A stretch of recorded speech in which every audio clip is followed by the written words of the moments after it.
ақш Иранға 15 тармақтан тұратын бейбітшілік жоспарын жібергенін растады. Иран тарапы бұл тармақтың 15 тармақтан тұратын бейбітшілік жоспарының тым бір жақты екенін мәлімдеді. Және ешкімге айтпастан, алдын ала ешқандай жарияланбастан Зеленский Сауд Арабиясына келді. Жалпы қазіргі күні Зеленский өзінің тәжірибесін сататын уақыттың дәл келіп тұрған түсінетін сияқты, өйткені Пентагон және ақш тарапы жалпы қазіргі сәтте Украинаға мүлдем қару-жарақты беруді тоқтатуы мүмкін. Ал ақштың көмегі қазіргі Украина-Ресей арасындағы соғыста өте маңызды рөлдердің бірін атқарып келеді. Өйткені Патриот деп аталатын жүйе орыстың жіберген зымыранын ұстап алуды өте қатты мықты, әсіресе қауіпсіздік саласында.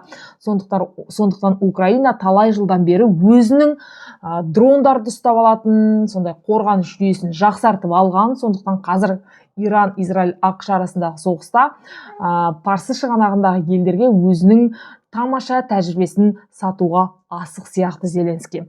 Осы және басқа да тақырыптарды бүгін біз талқылаймыз. Армысыздар ағайын, сәлем достар. Есімім Майда Қыдырбай. Мен әлемдегі саяси жаңалықтарды және Украина-Ресей арасындағы соғысқа қатысты соңғы мәліметтермен бөлісемін. Арнамды қолдаңыздар өтінемін, өйткені бұл мен үшін маңызды және қазақ тілді ақпараттың алға қарай жылжуына мол септігін тигізеді. Олай болса, міндетті түрде өздеріңіздің пікірлеріңізді жазыңыздар, қай жерден көріп отырғандарыңызды жазыңыздар, бұл мен үшін маңызды. Олай болса, кеттік. Енді қазіргі күні Трамп 15 тармақтан тұратын Иранға бейбітшілік жоспарын ұсынғанын мәлімдеді және 6 сәуірге дейін Иранның энергетикалық нысандарын атқыламаймыз деп мәлімдеді. Трамптың енді сөзі бар, сөзі басқа, ісі басқа деп ылғи айтамын. Сондықтан бейбітшілік жоспарын ұсынып отырып, бір жағынан әрине қатты соққы жасауы мүмкін, бірақ 6 сәуірге дейін Иран тарапы ойлануы тиіс деді. Иранның ақшқа қойып отырған өзінің талабы бар, оның ішінде репарация төлеу, яғни шығындарды толығымен қайтару және Ормұз бұғазына толығымен бақылау орнатқысы келеді. Иран ары қарайда қазіргі күні бұл бұғаз жұмысын толығымен тоқтатып тұр. Сондықтан Европада жалпы әлемде мұнай нарығы өте қатты құбылмалы. Оның үстінде қазіргі күні украиналық дрондар, Украина билігі деп айтсақ болады, Ресейдің Приморск деп аталатын Балтық жағалауындағы ірі мұнай экспорттайтын портына соққы жасады, 40%-ға жуық зақымданған деп айтып жатыр.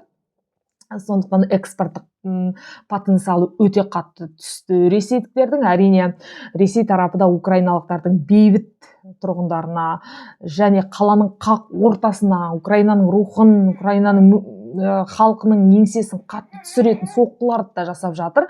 Энергетикалық нысандар ол бір бөлек. Қазір енді соғыстың форматы мүлдем басқа өзгерді ғой. Бір-біріне өте қатты ауыр жасау үшін экономикалық тұрғыдан да, жалпы ең бірінші экономикалық тұрғыдан, сондықтан да соғыс бір тарапы бір-бірін әрине энергетикалық нысандарды атқылауды және мұнай экспортын, темір жол, мұнай танкерлерін, осы ең әлсіз жерлерді атқылауға, экономикаға мол шығын әкелу үшін әрине осындай қатыгез талаптарды қолданады. Трамптың да қайта-қайта Иранға қаратып айтып отырғаны, ол әрине Иранның энергетикалық нысандарына соққы жасаймыз деді. Бұл өте Иранға үлкен зақым келтіретіні рас. Мысалы, Иранның Харк деген арал бар, сол жерде тегіс арал. Иран қазіргі күні ол жердің қауіпсіздігін нығайтып жатырмыз дегенмен де ақш тарапы толығымен үстемдік алып тұр Иранның аспаны бойынша. Әрине бұл аралды бомбалағанда шынымен де үлкен шығындар келеді Иранға, бірақ Иран тарапы да қайта-қайта ескертіп, біз онда Ормұз бұғазын толығымен миналап тастаймыз, ешқандай кемелер өтпейді деп мәлімдеп жатқаны рас.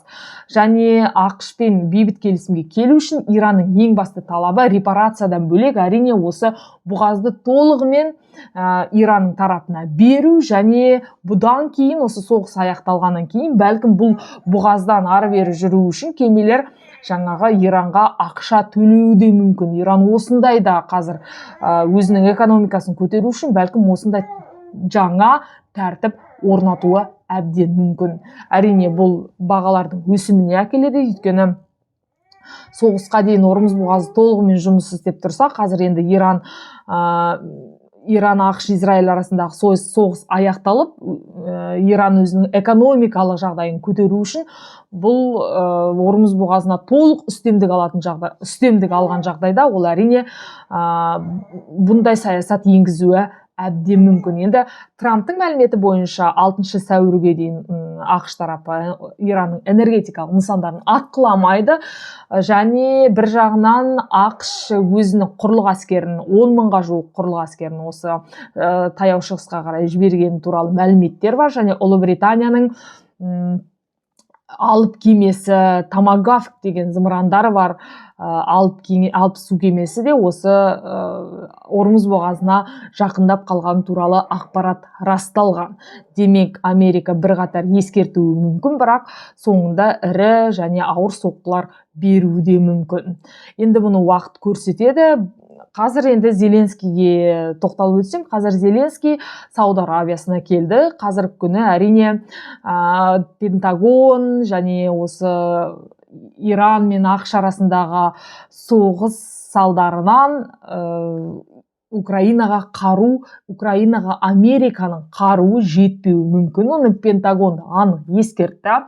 Біздің Украинаға деп жіберілген қарудың түрлері өздеріне керек жағдай туып тұр. Сондықтан да Зеленский оның бәрін өте жақсы біледі. Сондықтан ол ешкімге айтпай, еш жерде жарияланбай, осы парсы шығанағындағы елдерге қарай саяхатын жалғастырып кетті Европадан кейін. Жалпы оның алдында Ұлыбританияда болды, одан кейін Испанияда болды. Ұлыбритания жерінде Украинаның дрондарын өндіру бойынша келісімге келді. Испаниядан 1 миллион евро көлемінде көмек алды. Одан кейін әрине парсы шығанағында Сауд Арабиясында жүр қазір бүгінгі күні, және ол жерде өзінің тәжірибесін сататын сияқты, өйткені 4 жылдан бері әуе қорғаныс жүйесінде Украинаның алдына түсетін мемлекет жоқ деп айтуға болады, өйткені Иранның шахет дрондарын да ұстап алуда Украина өте қатты жақсы тәжірибе жинаған, және Иран қаншама жылдан бері Ресейге өзінің шахет деп аталатын дрондарын жіберіп отырған. Сол дронның бөлшектерін алып, кейіннен Ресей өзінің Герань деп аталатын дрондарын жасады. Жалпы енді бір өндіріс, бір дрон болғандықтан, және осы дрондардың бәрі Сауд Арабиясына, Біріккен Араб Әмірліктері, Кувейт, Қатар, Бахрейнге ұшып келгендіктен, оны қорғанысында әрине Зеленский жақсы біледі, түсінеді, және тәжірибесі мол. Бәлкім бұл елдерден ақша алып қару сатып алатын шығар, жоқ әлде жаңағы Ұлыбритания мен Испания сияқты бәлкім сол жерлерде өндіріс ашуы мүмкін. Және ең бірінші әрине Зеленскийдің ұстап отырғаны осы Ресейге қысым көрсету. Бірақ Ресейге қысым көрсету тарапынан Сауд Арабиясы, Біріккен Араб Әмірліктері оны Путинге қысым көрсетіп, мен саған осындай берем деп айтса да, әрине ол нақты қысым көрсете алмайды ешкім қазір Путинге. Өйткені оның Путинге нақты қысым көрсететін тек қана оларға тең деңгейде әкелген шығын. Мысалы, Приморскқа өте қатты украиндар дәл соққы жасады. Қаншама Балтық жағалауында қаншама Европаға экспорттап отырған мұнайының бір-ақ күнде 40%-нан потенциалынан айырылып қалғаннан кейін әрине Ресейге бұл үлкен соққы.